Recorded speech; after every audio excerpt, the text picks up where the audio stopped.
Hello students, पिछले video में हमने समास का अर्थ और परिभाषा के बारे में जाना। आज हम समास के प्रकारों के बारे में पढ़ेंगे। समास के 6 प्रकार होते हैं: अव्ययीभाव समास, तत्पुरुष समास, कर्मधारय समास, द्विगु समास, द्वंद्व समास और बहुब्रीहि समास। तो पहला जो समास है अपना वो है अव्ययीभाव समास। इस समास की क्या विशेषता है? तो जिस समास में पूर्व पद प्रधान या अव्यय हो तथा दूसरा पद गौण हो उसे अव्ययीभाव समास कहते हैं। यानी पहला पद प्रधान होगा या अव्यय होगा और जो दूसरा पद होगा जिसे हम उत्तर पद भी कहते हैं वो गौण होगा, यानी उसका महत्व कम होगा। जैसे यथाशक्ति समस्त पद है, इसमें यथा जो है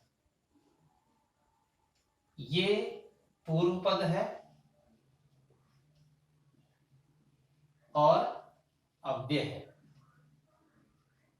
और ये दूसरा पद है शक्ति, ये उत्तर पद है जो कि गौण है।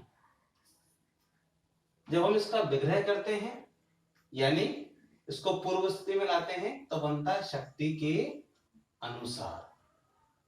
इसी प्रकार से निडर शब्द है, निडर में नी पूर्व पद है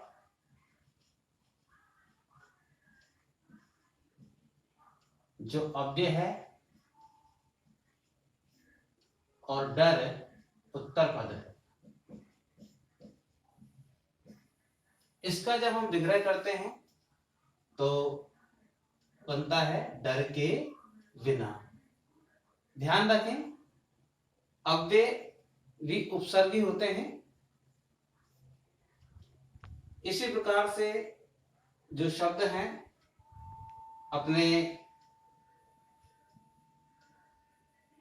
निर्जन है और आजन्म है, आमरण है, आजीवन है, प्रतिदिन है, प्रत्येक है, इस प्रकार के जो उदाहरण हैं वो सभी अव्ययीभाव समास के उदाहरण माने जाते हैं। इसके अलावा जब शब्दों की पुनरावृत्ति होती है, शब्दों की पुनरावृत्ति होने पर भी अव्ययीभाव समास होता है। जैसे लूटम लूट समस्त पद है, जब हम इसका विग्रह करते हैं तो लूट के बाद लूट आता है। इसमें लूट लूट शब्द की पुनरावृत्ति हुई है तो इसे हम अव्ययीभाव समास के अंतर्गत रखेंगे। इसी प्रकार से रातों रात, इसमें भी रात और रात शब्दों की पुनरावृत्ति हुई है, इसलिए यह भी अव्ययीभाव समास में आएगा। इस प्रकार के कई सारे और भी शब्द है, जैसे दिनों दिन, हाथों हाथ, है ना, भागम भाग, ये सारे शब्द जो है अव्ययीभाव समास के ही उदाहरण है।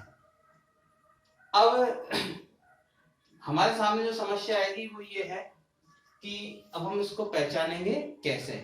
तो पहचानने के लिए आपको परिभाषा को ध्यान में रखना पड़ेगा। परिभाषा में दे रखा है पूर्व पद प्रधान और अव्यय होगा।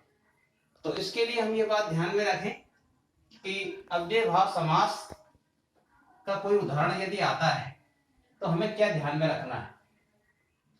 तो पहली बात जो है वह है कि इसमें पूर्व पद प्रधान होता है, पूर्व पद प्रधान होता है, ये इसकी पहचान है।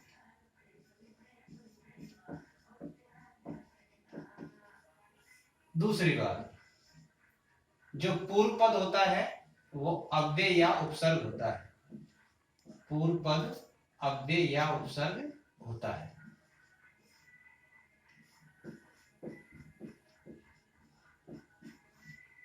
उपसर्ग होता है।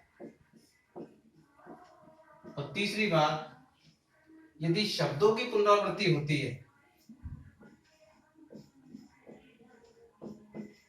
शब्दों की पुनरावृत्ति समास में होती है तो वह अव्ययी भाव समास होगा।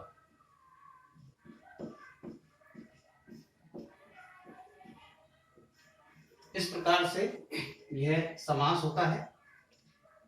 आपको जो है घर पर अभ्यास के लिए कुछ शब्द दे रहा हूं, आपको जो है उसका विग्रह करना है। जैसे आजन, प्रतिदिन,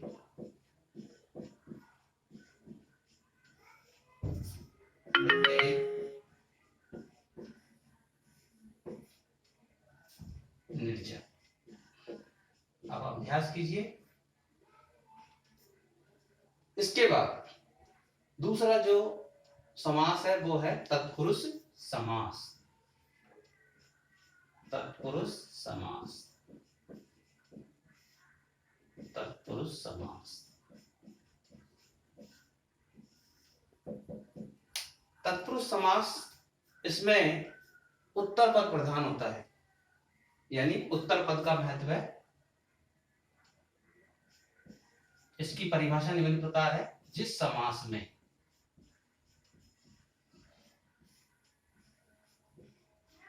उत्तर पद यानी दूसरा पद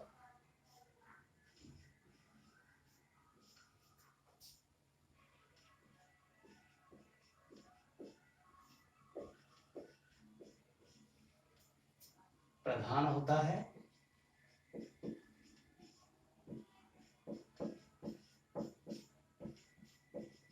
और पूर्व पद गौण होता है, यानी कि पूर्व पद का महत्व कम होता है।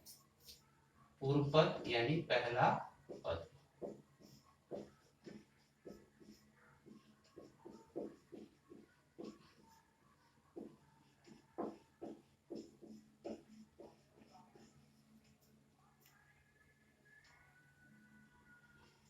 पुनः समझिए। जिस समास में उत्तर पद यानी दूसरा पद प्रधान होता है और पूर्व पद यानी पहला पद गौण होता है तो उसे हम तत्पुरुष समास कहते हैं। तत्पुरुष समास कहते हैं।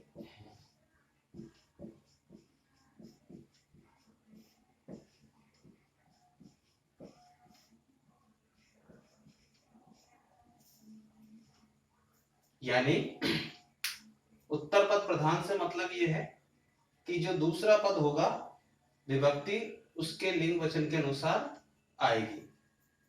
इसमें कर्म कारक से लेकर के और अधिकरण कारक की विभक्तियों का प्रयुक्त होता है। इसलिए इसके 6 भेद किए गए हैं जो निम्न प्रकार हैं।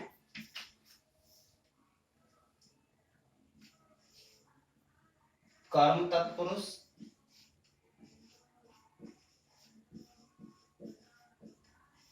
कर्म तत्पुरुष, करण तत्पुरुष,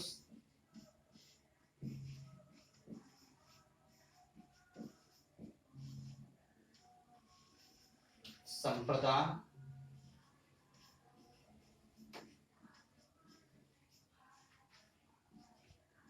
तत्पुरुष,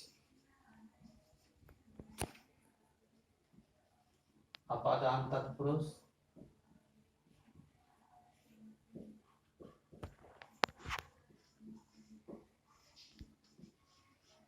संबंध तत्पुरुष,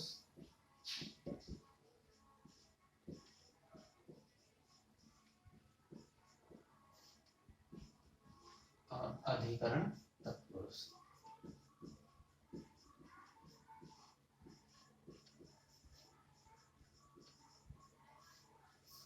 तो ये जो 6 विभक्तियां हैं